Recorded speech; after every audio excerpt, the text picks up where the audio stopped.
মাস হলো এমন একটা মাস যে মাসটা মুসলমানদের যে হিজরি মোট আরবি 12টা মাস আছে, এই 12টা মাসের মধ্যে সবথেকে সেরা মাস হলো রমজান মাস। সবথেকে সেরা মাস কোনটা? রমজান মাস। আসেন আমরা এবারে রমজান মাসের ব্যাপারে একটু লক্ষ্য করি। ভাইরা আমার, দোস্তরা আমার, রমজান মাসের 5টা ফজিলত আছে। কটা ফজিলত আছে? 5টা ফজিলত আছে। এই 5টা ফজিলত আল্লাহ রাব্বুল আলামিন অন্য কোন উম্মতকে দান করেননি। আদম আলাইহিস সালাতু ওয়াস সালাম থেকে নিয়ে ঈসা আলাইহিস সালাতু ওয়াস সালাম পর্যন্ত 1,24,000 পয়গম্বর, তাদের প্রত্যেকের উম্মত ছিলেন। আল্লাহ রাব্বুল আলামিন কোন উম্মতকে এই 5টা ফজিলত দান করেননি, যে 5টা ফজিলত আল্লাহ রাব্বুল আলামিন রমজান মাসে উম্মতে মুহাম্মাদীকে দান করেন।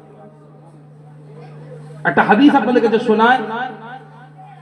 এই হাদিসটা ইমাম আহমদ বিন হাম্বল রাহমাতুল্লাহ আলাইহি তার মুসনাদের মধ্যে, ইমাম বাজ্জার রাহমাতুল্লাহ আলাইহি তার মুসনাদের মধ্যে, ইমাম বাইহাকি রাহমাতুল্লাহ আলাইহি তার শুআবুল ঈমানের মধ্যে এবং ইমাম আবু শাইখ ইবনে হিব্বান রাহমাতুল্লাহ আলাইহি তার কিতাবুস সাওয়াবের মধ্যে উল্লেখ করেছেন। হাদিসটা কি? عن أبي هريرة رضي الله تعالى عنه قال قال رسول الله صلى الله عليه وسلم أعطيت أمتي 5 خصال في رمضان لم تعطهن أمة قبلهم الله رسول الله الحبيب حضرت محمد رسول الله صلى الله عليه وسلم জানিয়ে দিলেন, আমি আল্লাহ রাব্বুল আলামিন উম্মতে মুহাম্মাদীকে এমন 5টা জিনিস এই রমজান মাসে দান করেন। এই 5টা জিনিস আল্লাহ রাব্বুল আলামিন অন্য কোন উম্মতকে দান করেননি। এই 5টা জিনিস কি কি? প্রথম নাম্বার হলো আল্লাহ রাসূল আল্লাহ হাবিব হযরত মুহাম্মদুর রাসূলুল্লাহ সাল্লাল্লাহু আলাইহি ওয়াসাল্লাম বলে দিলেন, আল্লাহ রাসূল সাল্লাল্লাহু আলাইহি ওয়াসাল্লাম বলে দিলেন, খালুফু ফামিস সাইমি আতিয়াবু ইনদাল্লাহি মির রিহিল মিস্ক। আল্লাহ রাব্বুল আলামিনের কাছে একজন রোজাদার বান্দার মুখের গন্ধটা, একজন রোজাদার বান্দার মুখের কটু গন্ধটা, যে কটু গন্ধ রোজার কারণে তৈরি হয়, এই কটু গন্ধ আল্লাহ রাব্বুল আলামিনের কাছে মিস্কের থেকেও অনেক অনেক গুণ বেশি পছন্দের হয়। একজন রোজাদার বান্দা মুখের কটু গন্ধ আল্লাহ রাব্বুল আলামিনের কাছে মিস্কের থেকেও বেশি পছন্দের। কে বলছেন? আল্লাহ রাসূল সাল্লাল্লাহু আলাইহি ওয়াসাল্লাম বলছেন। আল্লাহ প্যারে হাজিরিন, আচ্ছা এই ডান দিকের টোটোটা আজকে জলসায় খুব বড় খেদমত করেছে, বুঝতে পারছেন? যে ডান দিকের টোটোটা দেখতে পাচ্ছেন, মারাত্মক খেদমত করেছে। তাই পুরো সময়টা জুড়ে, পুরো জলসাটা খুব আশ্চর্য বিষয়, খুব আশ্চর্য বিষয়। আল্লাহ রাব্বুল আলামিন কুরআন মাজিদের মধ্যে বলেছেন যে وقال الذين كفروا لا تسمعوا لهذا القرآن وألغوا فيه। যারা কাফির হয় তারা বলে যে লা তাসমাউ লিহাযাল কুরআন, তোমরা কুরআন মাজিদ তেলাওয়াত করো না, বরং ওয়ালগাউ ফীহি, তোমরা যখন কুরআন শরীফ তেলাওয়াত হয় তোমরা তখন সেখানে চিৎকার চেঁচামেচি করো, লাআল্লাকুম তাগলিবুন, হতে পারে এই চিৎকার চেঁচামেচি করে তোমরা বিজয়ী হবে। আর মুসলমানের কাজ কি? মুসলমানের কাজ হলো ওয়াইযা কুরিআল কুরআন ফাসতামিউ লাহু ওয়া আনসিতু লাআল্লাকুম তুরহামুন, যখন কোরআন শরীফ তেলাওয়াত হবে তখন তোমরা চুপ হয়ে যাও এবং তেলাওয়াত শুনতে থাকো, হয়তো আল্লাহ রাব্বুল আলামিন এর বিনিময়ে তোমাদের উপর রহমত করবেন। এখন মুসলমানের মধ্যে যদি এমন কোন আলামত এসে যায়, অভ্যাস এসে যায়, যে অভ্যাস হিস্টোরিক্যালি ঐতিহাসিকভাবে কাফিরদের আলামত, যে অভ্যাস ঐতিহাসিকভাবে কাফিরদের অভ্যাস, তাহলে এটা অত্যন্ত দুঃখজনক নয়? এটা অত্যন্ত দুঃখজনক নয় কি? আমি আপনাদের কাছে এতক্ষণ আলোচনা করছিলাম, আপনারা বলতে পারেন ভাইজান আপনার গলা ভালো নয়, মেনে নিলাম। ভাইজান আপনার মধ্যে জোশ নেই, মেনে নিলাম। ভাইজান আপনার ওয়াজ আমার ভালো লাগছে না, মেনে নিলাম। ভাইজান আপনাকে দেখতে খারাপ, মেনে নিলাম। কিন্তু একটা জিনিস আপনি যদি বলেন আমি মানবো না, সেটা হলো ভাইজান আপনি এখানে বসে বসে ফালতু বলছেন, আমি এটা মানবো না। কেন বলেন তো? তার কারণ এতক্ষণ পর্যন্ত যা বলছি কোরআন ও হাদিসের আলোকে কথা বলছি। তাই না? তো এখন আমার একটা দাবি তো থাকবে, সে দাবিটা কি?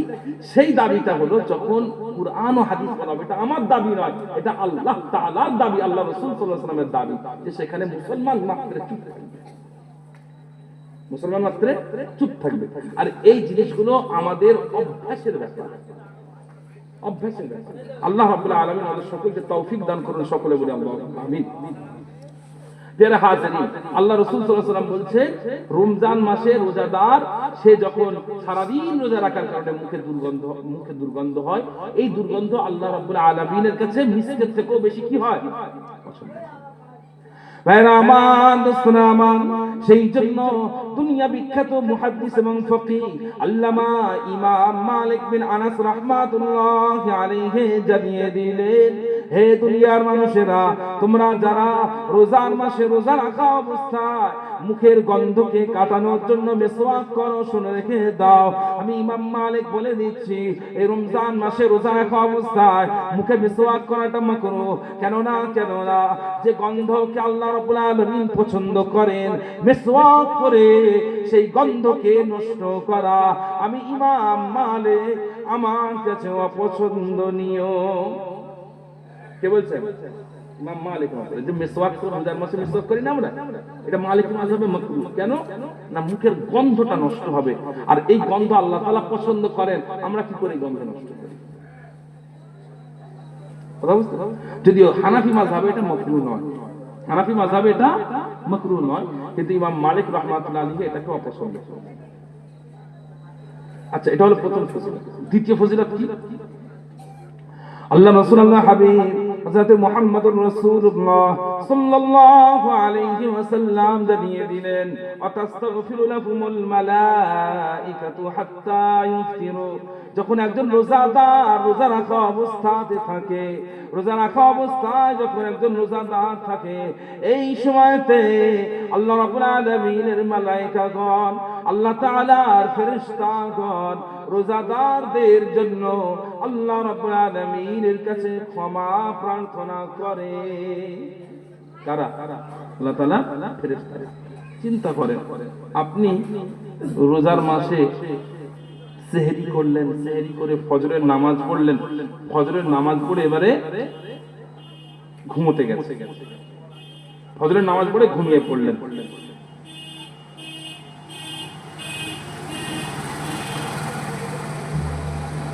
ঘুমিয়ে পড়েছেন যখন, আপনি ঘুমাচ্ছেন, কিন্তু আল্লাহ তাআলার ফেরেশতারা আপনার জন্য কি করছেন? মাগফিরাত চাইছেন। আল্লাহ তাআলার ফেরেশতারা আপনার জন্য। ভাইরা আমার, আমার এই জন্য ইমাম বাইহাকি রাহমাতুল্লাহ আলাইহি শুআবুল ঈমান একটা হাদিস এনেছেন, এবং ইমাম আবু নুআইম রাহমাতুল্লাহ আলাইহি হিলিয়াতুল আউলিয়া কিতাবে একটা হাদিস এনেছেন। হাদিসটা কি? আল্লাহ রাসূল আল্লাহর হাবিব হযরত মুহাম্মদুর রাসূলুল্লাহ সাল্লাল্লাহু আলাইহি ওয়াসাল্লাম জানিয়ে দিলেন, وقال صلى الله عليه وسلم نوم الصائم عبادة। এই জন্য আল্লাহ রাসূল সাল্লাল্লাহু আলাইহি ওয়াসাল্লামের থেকে বর্ণিত হয়েছে যে একজন রোজাদারের ঘুমটাও হলো একটা ইবাদত।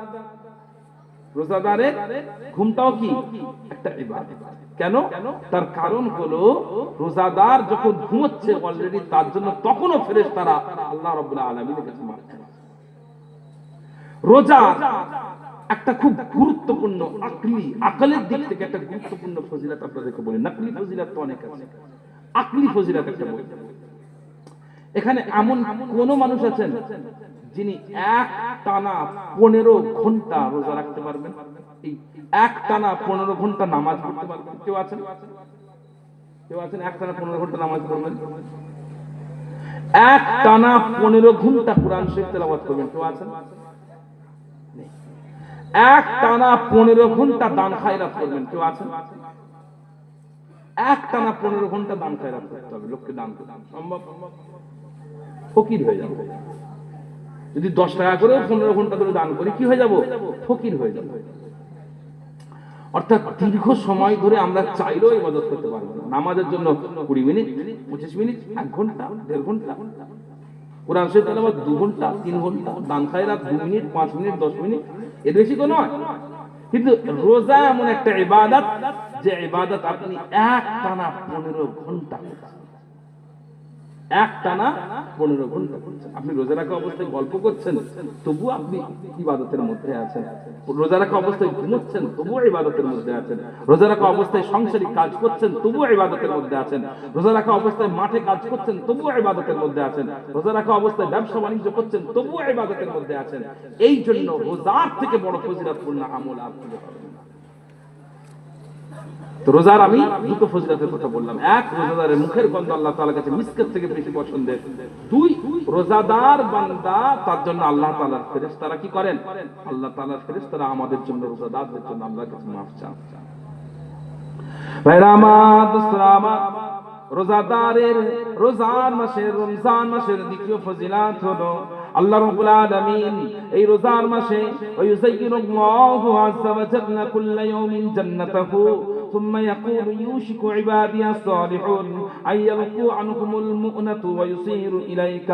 আল্লাহ রাব্বুল আলামিন রমজান মাসের প্রথম দিন থেকে নিয়ে শেষ দিন পর্যন্ত একজন রোজাদার বান্দার জন্য, একজন রোজাদার বান্দির জন্য, তার জন্য নির্ধারিত জান্নাতের বাগানকে, তার জন্য নির্ধারিত জান্নাতের বাসস্থানকে, জান্নাতের বাড়িকে আরো বেশি সুসজ্জিত করেন, আরো বেশি সাজান এবং জান্নাতকে লক্ষ্য করে বলেন, হে জান্নাত, খুব শীঘ্রই আমার এই রোজাদার বান্দা, খুব শীঘ্রই আমার এই রোজাদার বান্দি তোমার কাছে চলে আসবে, তোমার কাছে এসে থাকবে।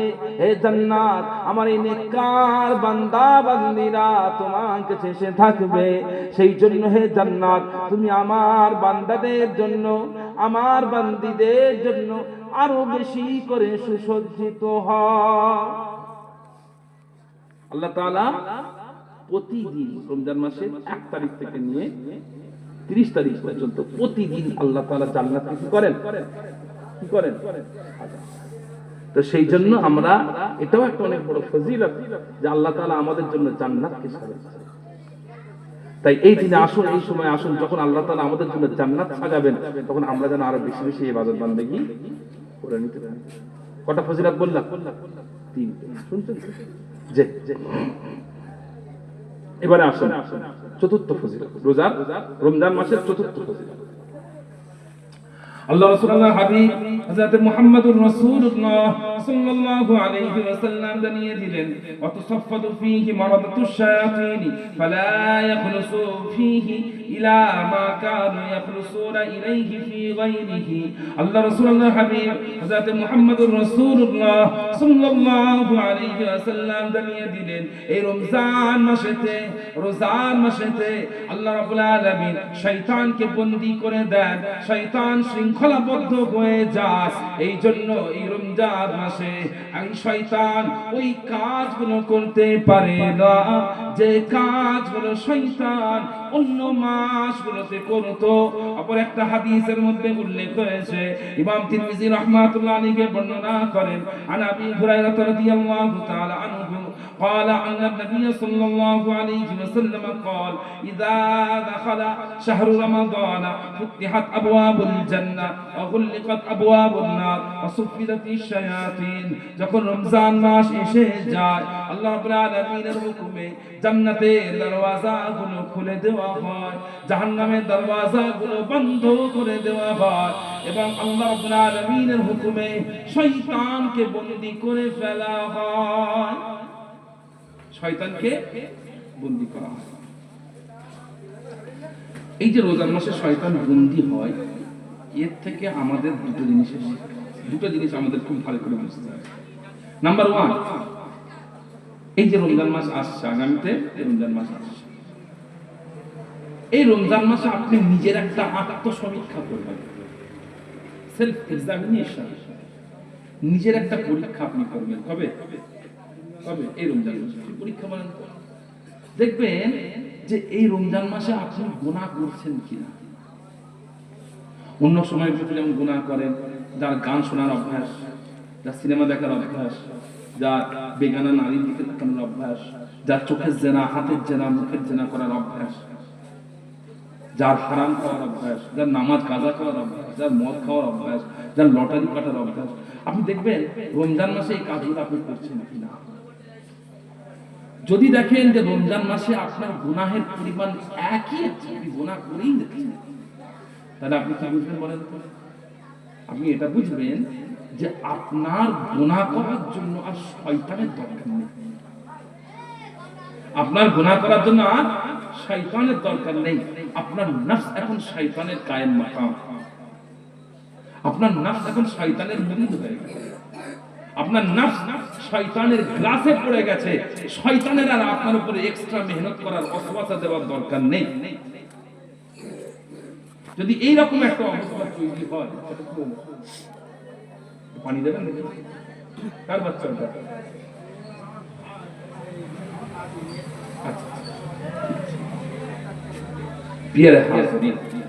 যে কথা বলছিলাম, তাহলে আপনি কি দেখতে পাচ্ছেন? যদি রমজান মাসেও আপনি ইবাদত, আপনার ইবাদত বান্দেগী না হয়, আমল না হয়, আমল কমে যায়, তাহলে আপনি কি বুঝবেন যে শয়তানের ওয়াসওয়াসার আপনার দরকার নেই, আপনার নিজের নফস শয়তানের খেদমত করে যাচ্ছে। কথা বুঝতে পারলেন? আরেকটা জিনিস আপনাকে বলে রাখি, এই রমজান মাসে আরেকটা জিনিস করার আছে। সেটা হলো কি? সেটা হলো নিজের, আমাদের প্রত্যেকের জীবনে এমন কিছু কিছু গুনাহের কাজ থাকে বা এমন কিছু কিছু নেক কাজ না করার অভ্যাস থাকে, যে গুনাহের কাজগুলোকে আমরা চাইলেও ছাড়তে পারি না, বা যে নেক কাজগুলোকে আমরা চাইলেও আমল করতে পারি না। যেমন ধরেন একজন মানুষের গান শোনার অভ্যাস আছে, রাত্রিবেলা গান না শুনলে তার ঘুম হয়। একজন মানুষের সিগারেট খাওয়ার অভ্যাস আছে, সিগারেট যারা খায় এটা কিন্তু গুনাহের কাজ, এটা তো ভুল কাজ, জানেন? এটা অন্যায় কাজ। তো সিগারেট, এখন আপনি সারা জীবন চাইছেন এই আমলটাকে, এই অভ্যাসটাকে ত্যাগ করা, অথবা আপনার খুব ইচ্ছা 5 ওয়াক্ত নামাজ আপনি পড়বেন, কিন্তু আপনার এখনো অভ্যাস গড়ে তুলতে পারেননি। আপনার জন্য এই রমজান মাস একটা সুযোগ। তার কারণ এই রমজান মাসে আপনার উপরে শয়তানের ওয়াসওয়াসা থাকবে না, শয়তান তো বাঁধা। এই জন্য যদি রমজান মাসে নিজের নফসকে কন্ট্রোল করে গুনাহ থেকে বেরিয়ে আসাটা অভ্যাস করে নেন, বা নেক কাজ করাটাকে অভ্যাস করে নেন, তাহলে আপনার জিন্দেগির মধ্যে এই নেক আমলগুলো ঢুকে যাবে এবং বদ আমলগুলো বেরিয়ে যাবে। সেই জন্য লক্ষ্য রাখেন, এবারে রমজান মাস আসছে, আগামী আর 25 দিন পরে রমজান মাস আসছে। আগামী আর 23 থেকে 25 দিন পর রমজান আসছে। আপনি আপনার জীবনের একটা বদ আমলকে চিহ্নিত করুন, যেটা আপনি চেয়েও ছাড়াতে পারছেন না নিজের জীবন থেকে, এবং টার্গেট নেন এই রমজানে ওটা থেকে বের হবেন।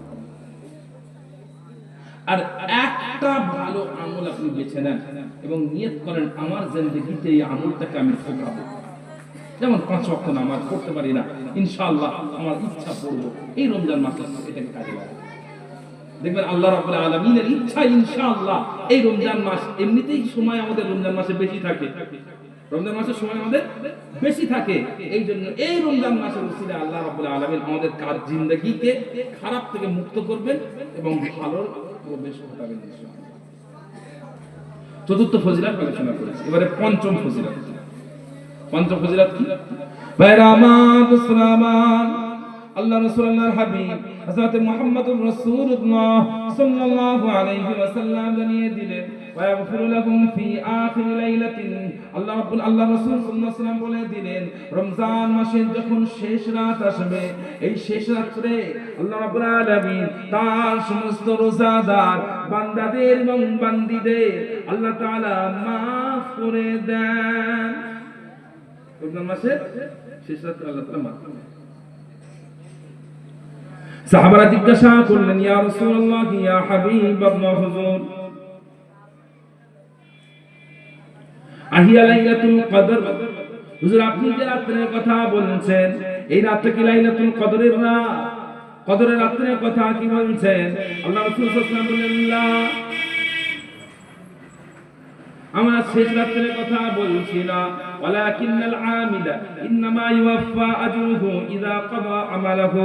একজন বান্দা যখন, একজন শ্রমিক যখন, একজন শ্রমিক সারা সময় ধরে, সারা দিন ধরে, সারা সপ্তাহ ধরে, সারা মাস ধরে কোন চুক্তিতে কাজ করে, তার কাজ শেষ হয়ে যাওয়ার পরে তার মালিক যেমন তাকে তার মজুরি মিটিয়ে দেয়, একইভাবে আল্লাহ রাব্বুল আলামিন তার বান্দাকে 1 মাস রোজা রাখার একটা কাজ দিয়েছে। এই কাজ যখন 1 মাস পরে বান্দা সম্পূর্ণ করে, আল্লাহ রাব্বুল আলামিন রমাদানের শেষ রাত্রে এই কাজের মজুরি হিসেবে তার জিন্দেগীর সমস্ত গুনাহ খাতাগুলোকে মাফ করে দেন।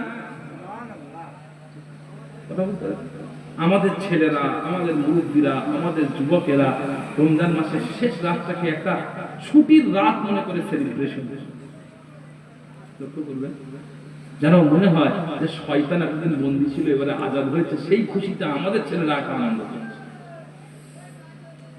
কথা বলছেন, সারা রাত ধরে ডিজে বাজায়, ডিজে আপনাদের এখানে আছে কি ডিজে জোরে অনেকগুলো বক্স সাজিয়ে, আমি হাওড়া জেলায় এই জিনিসগুলো প্রচুর দেখেছি। যেমনি শাওয়াল মাসের চাঁদ উঠে গেল, হুড় করে গরু গোশের দোকানগুলো সব খুলে গেল, এক্ষুনি সব গরুর গোশ জবাই করো, সব গরু খালো আর জবাই করো, 10 কেজি 15 কেজি করে গরুর গোস্ত কিনছে, চলো মাইক ভাড়া করো, বক্স ভাড়া করো, জোরে জোরে গান নাচ, মেলার আয়োজন, কত কি না। অথচ এই রাতটা আমাদের গুনাহ মাফের রাত হওয়ার, আমাদের গুনাহ মাফের রাত হওয়ার কথা ছিল। সেই রাতকে আমরা আনন্দ ফুর্তি করে নতুন গুনাহকে স্বাগত জানাই। আল্লাহ তাআলা মাফ করেন, আমরা রমজান মাসের শেষ রাত্রে আরো বেশি ইবাদত বন্দেগী করব ইনশাআল্লাহ। ঠিক আছে, কটা ফজিলতের কথা বললাম? 5টা ফজিলত। কোন মাসে? রমজান মাসে। এবারে এই যে 5টা ফজিলত আছে, আমার সময়ের শেষের দিকে 12:30 বেজে গেছে, 12:32, যে আমার গলাতেও কষ্ট হচ্ছে, তো আপনারা দোয়া করবেন আমার জন্য। তো এই রমজান মাসে আমাদেরকে কয়েকটা আমল বেশি গুরুত্ব দিয়ে দেখতে হবে, কয়েকটা আমল খুব গুরুত্ব দিয়ে দেখতে হবে। আমি আপনাদেরকে একটুখানি বলি। প্রথম যেটা গুরুত্ব দিয়ে দেখবেন সেটা হলো রোজা। কি গুরুত্ব দিয়ে দেখবেন? কোনটা গুরুত্ব দিয়ে দেখবেন? রোজা।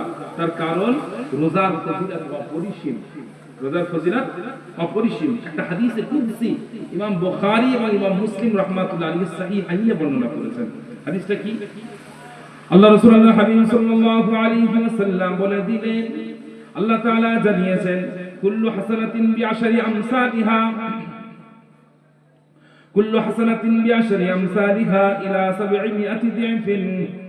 একজন বান্দার প্রত্যেকটা আমল আল্লাহ রাব্বুল আলামিন আমলের বিনিময়ে 10 গুণ থেকে 700 গুণ পর্যন্ত বেশি সওয়াব দেন। আপনি আল্লাহর রাস্তায় 1 টাকা দান করেছেন, আল্লাহ তাআলা আপনাকে কমপক্ষে 10 টাকা দানের সওয়াব দেবেন এবং সর্বোচ্চ 700 টাকা দানের সওয়াব দেবেন। আপনি দান করেছেন কত টাকা? 1 টাকা। কমপক্ষে 10 টাকা দানের সওয়াব দেবেন অথবা সর্বোচ্চ 700 টাকা দানের সওয়াব। 1 রাকাত নামাজ আল্লাহ তাআলা কমপক্ষে 10 রাকাত নামাজের সওয়াব দেবেন অথবা সর্বোচ্চ 700 রাকাত নামাজের সওয়াব। আবার আপনি যদি মক্কা শরীফে মসজিদে হারামে নামাজ পড়েন, তাহলে 1 রাকাত নামাজ কত? 1 লাখ রাকাত নামাজের সওয়াব। 1 রাকাত নামাজ 1 লাখ রাকাত নামাজের সওয়াব। আল্লাহ রাব্বুল আলামিন আমাদের সকলকে তৌফিক দান করেন, মসজিদে হারামে গিয়ে, মসজিদে নববীতে গিয়ে এবং মসজিদে আকসাতে গিয়ে নামাজ পড়ার তৌফিক দান করেন। সকলে বলি আল্লাহুম্মা আমিন। তো প্রত্যেকটা আমল তার সওয়াব 10 গুণ থেকে 700 গুণ পর্যন্ত। তবে আল্লাহ রাব্বুল আলামিন জানিয়ে দিলেন, ইল্লা সিয়াম, তবে বান্দার রোজা, এই রোজার সওয়াব 10 থেকে 700 গুণের মধ্যে সীমাবদ্ধ নয়, 10 গুণ থেকে 700 গুণের মধ্যে সীমাবদ্ধ নয়। তার কারণ হলো আল্লাহ রাব্বুল আলামিন জানিয়ে দিলেন, ফা ইন্নাহু লি ওয়া আনা আজজি বিহি, আমি আল্লাহ রাব্বুল আলামিন রোজা আমার জন্য, বান্দা রোজা আমার জন্য রাখে, তাই বান্দার রোজার সওয়াব আমি আল্লাহ রাব্বুল আলামিন নিজে দেব। রোজা আমার জন্য, এই রোজার সওয়াব আমি আল্লাহ তাআলা আমি নিজে দেব। আচ্ছা একটা কথা বলেন, নামাজ কার জন্য করি আমরা? আল্লাহ তাআলা। সদকা কার জন্য করি? আল্লাহ তাআলার জন্য। দান খায়রাত আল্লাহ তাআলার জন্য, হজ উমরা আল্লাহ তাআলার জন্য। কিন্তু তাহলে আল্লাহ তাআলা বললেন রোজা আমার জন্য, রোজা আমার জন্য, তাই তার সওয়াব আমি আল্লাহ দেব। এর মানেটা অন্য ইবাদত তো আল্লাহ। এর মানে হলো, ধরেন আজকে রাত্রে আমি আপনাদের থেকে গেলাম, হজরের সময় তো মসজিদে আপনার সাথে নামাজ পড়তে এসেছেন, এসব অটোমেটিক আপনারা তাকাবেন যে হুজুর এসছে কিনা নামাজ, তাকাবেন না? এখানে আমি নামাজ পড়তে আসি না, আমি কোথাও শুয়ে আছি, আপনারা কি ভাববেন যে হুজুর নামাজ পড়ে না? ভাববেন অন্যায় ভাবা হবে না, হুজুর নামাজ পড়ে না, কারণ আমি মসজিদে আসি না। জোহরের সময় ধরেন আমি তখনও আছি, এসে দেখলেন মসজিদে আমাকে দেখতে কি ভাববেন, হুজুর রাত্রে তো খুব ওয়াজ করলো কিন্তু নামাজ পড়ে না। আবার ঘুরি অপর দিকে, আমি যদি ফজরের সময় মসজিদে নামাজ পড়তে আসি, আপনি কি ভাববেন এগুলো তো সারা রাত ওয়াজও করলো, আবার ফজরের সময় কিছু কিন্তু নামাজটাও জোহরের সময় দেখতে না হুজুর কিন্তু নামাজের দিকে বলবেন। তার মানে আমি নামাজ পড়ছি কি পড়ছি না এটা কেউ না কেউ জানতে পারে, কমপক্ষে ঘরের আপনার স্ত্রী তো, আমার স্ত্রী তো জানতে পারবে আমি কতটুকু নামাজ পড়ি, জানতে পারবে না? কমপক্ষে আমার আব্বা আম্মা, আমার ছেলে, আমার স্ত্রী তাও তো জানতে পারবে আমি কতটুকু নামাজ পড়ি। আপনি হজ করতে গেছেন, ভারতবর্ষ থেকে বড় একটা কাফেলা হজে গেছে, তারা তো সবাই শুনবে আপনি হজ করতে গেছেন, আপনার এলাকার লোক জানবে আপনি হজ করতে গেছেন। আবার ছবি তুলে যদি ইন্টারনেটে ছেড়ে দেন তাহলে সারা দুনিয়ার লোক জানতে পারবে আপনি হজ করতে। আপনি দান করছেন, লুকিয়ে দান করছেন, কেউ যেন জানতে না পারে, কমপক্ষে যাকে দান করছেন সে তো জানতে পারবে। দেখুন প্রত্যেকটা ইবাদতের একটা দুনিয়াবি জায়গা আছে, দুনিয়া জানতে পারার বা দুনিয়ার বোঝার একটা জায়গা আছে। কিন্তু চিন্তা করেন রোজার মাসে আপনারা এখানে ইফতার মজলিস দিয়েছেন, আমাকে দাওয়াত করেছেন, আমি এলাম, আমি আসার আগে কলকাতায় গিয়ে ভালো করে খেয়ে এলাম, দিনের রোজার আগে ভালো করে খেয়ে এলাম, খেয়ে ভালো করে পানি টানি খেয়ে একদম শরীর ফিট, এসে মুখ ফুক শুকিয়ে ভালো করে মুছে একদম এসে একদম দুর্বল হয়ে আপনার সামনে বসে আছি, যেন মুখ শুকিয়ে গেছে, কথা বলতে কষ্ট হচ্ছে, আমি একটু ভান করে নিলাম। আপনার কি ভাববেন আমি রোজা রেখেছি? একসাথে গোসল করতে গেছেন পাড়ার পুকুরে, পুকুরে গোসল করতে করতে একটা ডুবুক দিয়ে পুকুরের পানি এক ঘন্টা ভেতরে খেয়ে ফেলবে, কেউ জানতে পারবে? মাথায় পানি দিয়ে গোসল করছেন, গোসলের পানি গড়িয়ে গড়িয়ে পড়ছে, খানিকটা পানি মুখের মধ্যে ঢুকিয়ে নিলেন, কেউ জানতে পারবে? কুলকুচি করার নামে একটু পানি মুখে দিলেন, দিয়ে হাফ পানি মুখে গলায় টেনে নিলেন আর অর্ধেক পানি ফেলে দিলেন, কেউ জানতে পারবে? কেউ জানতে পারবে? আপনি যদি রোজা না রাখেন, আপনার স্ত্রী, আপনার আব্বা আম্মা, আপনার ছেলে ছেলে কেউ জানতে পারবে না যে আমার পরিবারের একজন রোজা রাখেনি। তারপরেও তারপরেও রোজা রাখি আমরা, নিজেদের ক্ষুধা, নিজের তৃষ্ণা সবকিছুকে ত্যাগ করে, কেউ জানতে পারবে না, তারপরেও আমরা রোজা রাখি। এই জন্য আল্লাহ তাআলা বললেন ফাইন্নাহু লি ওয়া আনা আজজি বিহি, রোজা আমার জন্য, আমি আল্লাহ রোজার সওয়াব দেব, কত সওয়াব দেব সেটা আমি আল্লাহ ছাড়া কেউ জানে না। এক রাকাত নামাজের সর্বোচ্চ সওয়াব 700 রাকাত হতে পারে, 1 টাকা দানের সর্বোচ্চ সওয়াব 700 টাকা দানের হতে পারে, কিন্তু একটা রোজার সওয়াব আল্লাহ তাআলা 7,70,70,000,000 কোটি রোজার সওয়াব আল্লাহ তাআলা দিতে পারেন, কারণ আল্লাহ তাআলার কাছে কোনো কিছু কম না। সেই জন্য রোজা আমাদের আরেকটা ফজিলত যেন আমি আপনাদের বলি, রোজার আরেকটা ফজিলত, এই ফজিলতটা বুখারী এবং মুসলিমে আছে।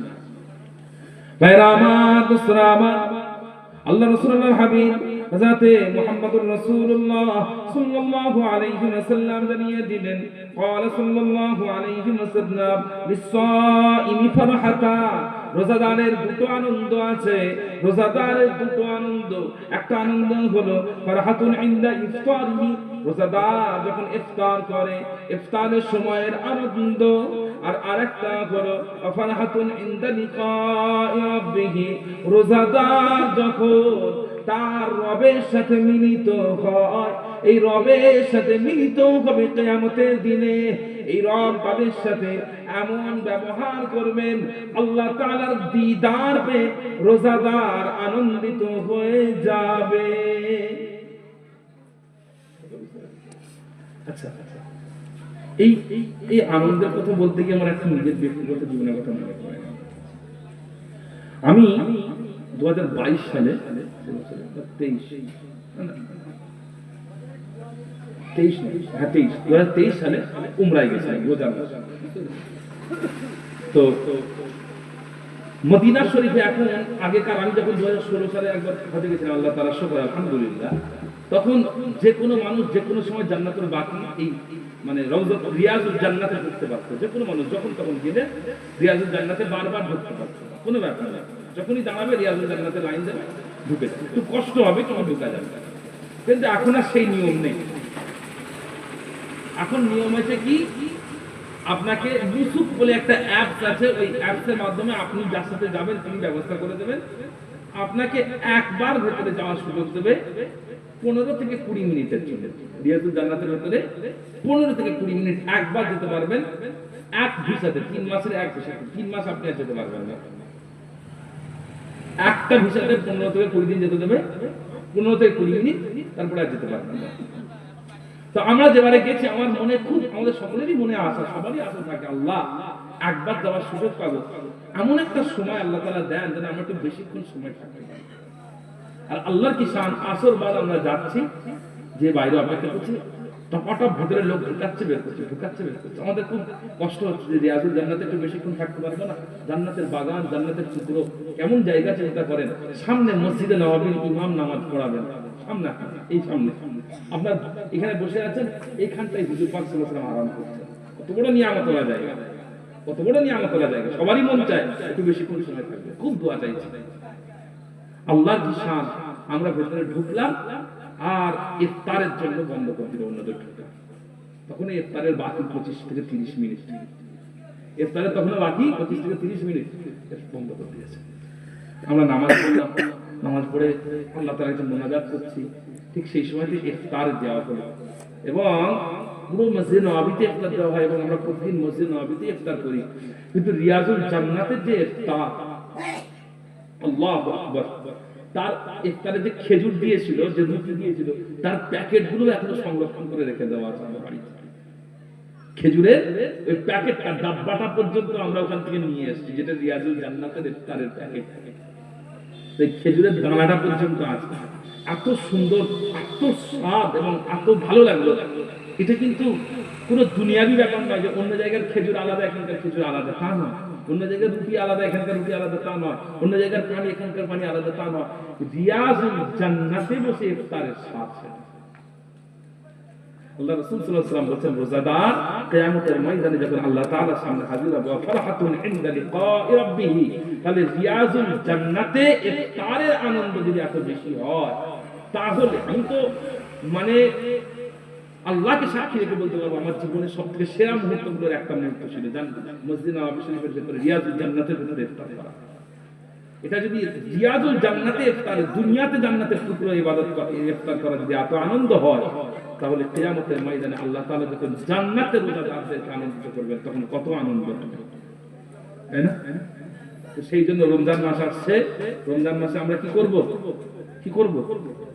রোজাটা রাখবো। রোজা রাখবেন, অবশ্যই সেহরি করবেন। রোজা রাখবেন, অবশ্যই সেহরি করবেন। তার কারণ আল্লাহ রাসূল, আল্লাহর হাবিব সাল্লাল্লাহু আলাইহি ওয়াসাল্লাম বলেছেন, অন্যদের উপবাস আর মুসলমানদের রোজা, এই দুটোর মধ্যে পার্থক্য হলো আকলাতুস সুহুর, আকলাতুস সুহুর, সেহরি। ঠিক আছে? ইফতার সেটা বলতে হবে না, করতেই হবে। ইফতারটা করবেন, তারাবির নামাজ পড়বেন প্রত্যেকেই তারাবির নামাজ পড়বেন এবং আল্লাহ তাআলা যেন আমাদের সকলকে খতম তারাবি পড়ার তৌফিক দান করেন বলে আল্লাহুম্মা আমিন। প্রতি বছর রোজার মাসে হয় আইপিএল চলে আসে, তাহলে ফিফা চলে আসে, তাহলে আইএসএল চলে আসে, তাহলে কোনো না কোনো কাপ চলে আসে, কোনো না কোনো টুর্নামেন্ট চলে আসে। মুসলমান এই গুরুত্বপূর্ণ রাত, সারা রাত ধরে খেলা দেখে কাটায়, তারাবির নামাজও পড়েন। আফসোস, কত আফসোস। মুসলমান আমরা চেষ্টা করবো তারাবির নামাজটা পড়ার। তার কারণ এক তারাবিতে, মানে এক রোজার মাসে 25 পারা কোরআন শরীফের খতম পড়া, এটা সুন্নাতে সাহাবা, এটা সাহাবাদের আমল ছিল, এটা সাহাবাদের আমল ছিল, বড় বড় ইমামদের আমল ছিল। এই জন্য এটার উপরে আমরা সকলে আমল করব। আর একটা জিনিস আমি আপনাদের সকলকে বলবো, যেটা বর্তমান সময়তে খুবই অভাবের জায়গায় চলে গেছে, সেটা হলো ইতিকাফ। কি বললাম? ইতিকাফ। একটা হাদিস আছে, আম্মা জান আয়েশা সিদ্দিকা রাদিয়াল্লাহু তাআলা আনহা বর্ণনা করছেন। হাদিসটা কি?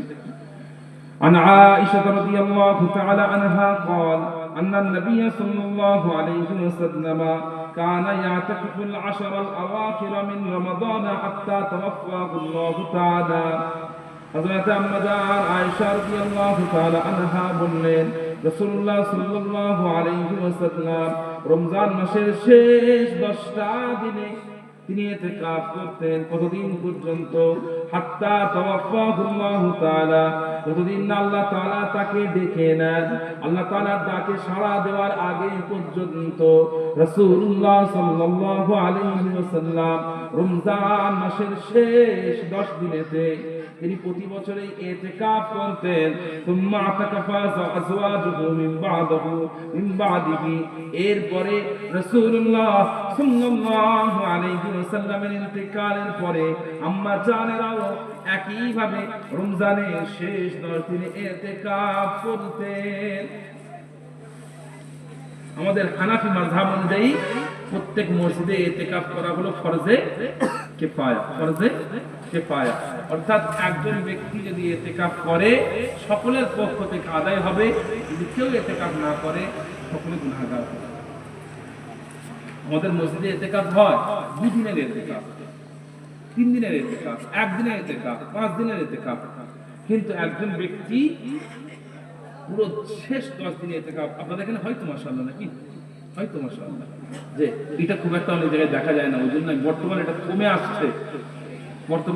কমে আসছে, এই জন্য আমি আপনাদের সকলের কাছে এই অনুরোধটা রাখবো, রোজার মাসের শেষ 10 দিন ইতিকাফ করুন।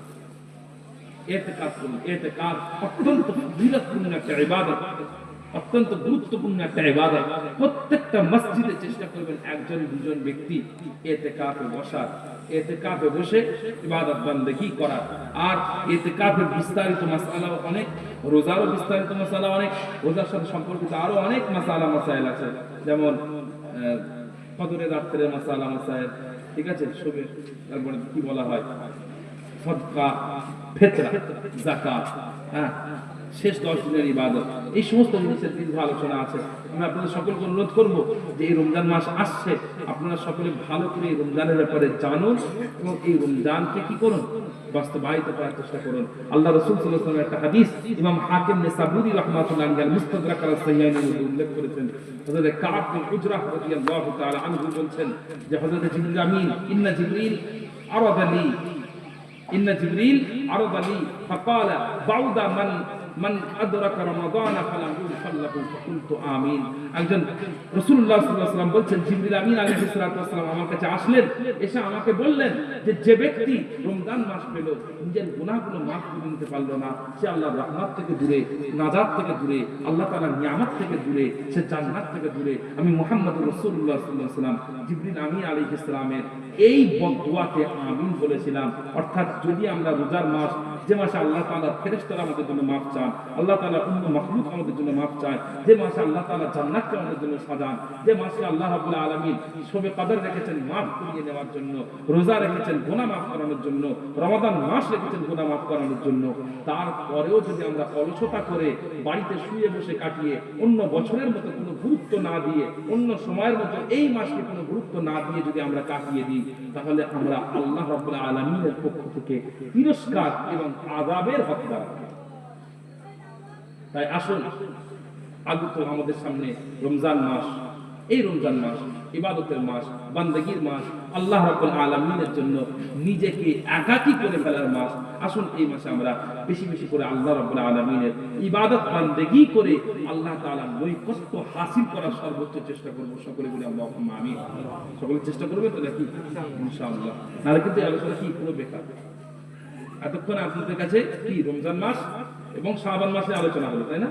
তাই তো এই আলোচনা পুরো বেকার হয়ে যাবে যদি আমরা যে আলোচনাগুলো করা হলো এই আলোচনাগুলোকে সঠিকভাবে আমরা আদায় না করি। ঠিক তো আসুন আমরা সকলে মিলে চেষ্টা করব। আল্লাহ রাব্বুল আলামিন সকলকে তৌফিক দান করুন। সকলে বলি আল্লাহুম্মা আমিন। আমার পরে কোনো বক্তা আছেন নাকি? দোয়া হয়ে যাবে। আসুন সকলে মিলে আমরা একত্রিত হয়ে একটুখানি সালাত ও সালাম পাঠ করব। ইয়া নবী সালাম,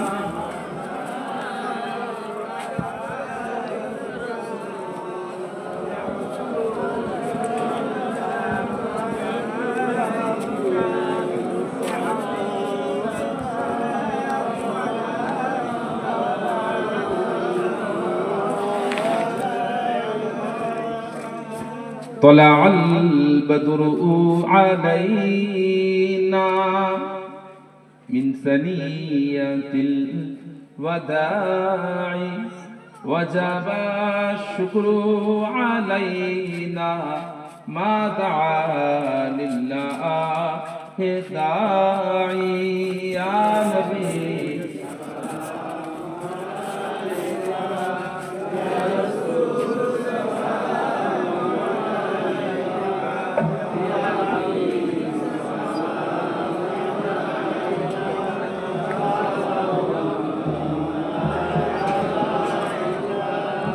أيها المختار فينا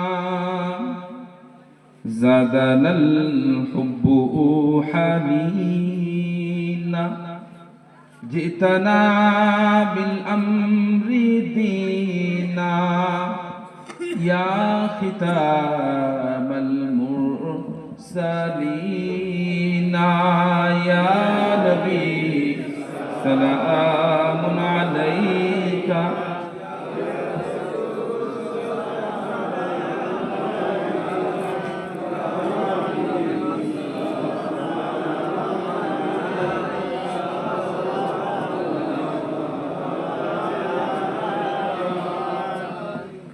أيها المبعوث فينا جئتنا بالأمر المطاع جئت شرفت المدينة مرحبا يا خير داعي يا نبي سلام عليك يا رسول سلام عليك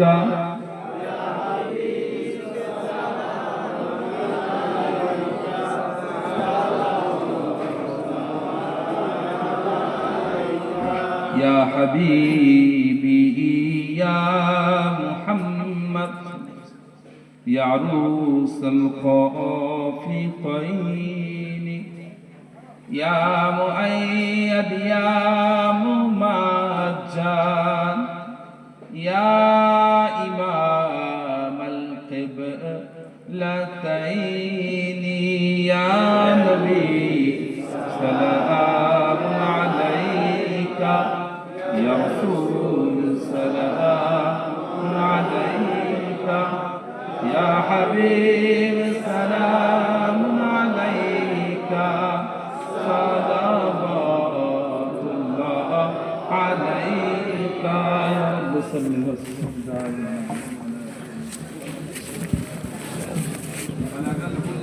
بكماله كشف الدجى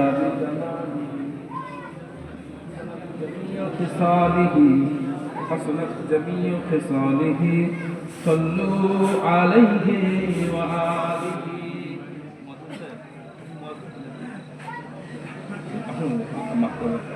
আমি বলছি আবারও রেডি করা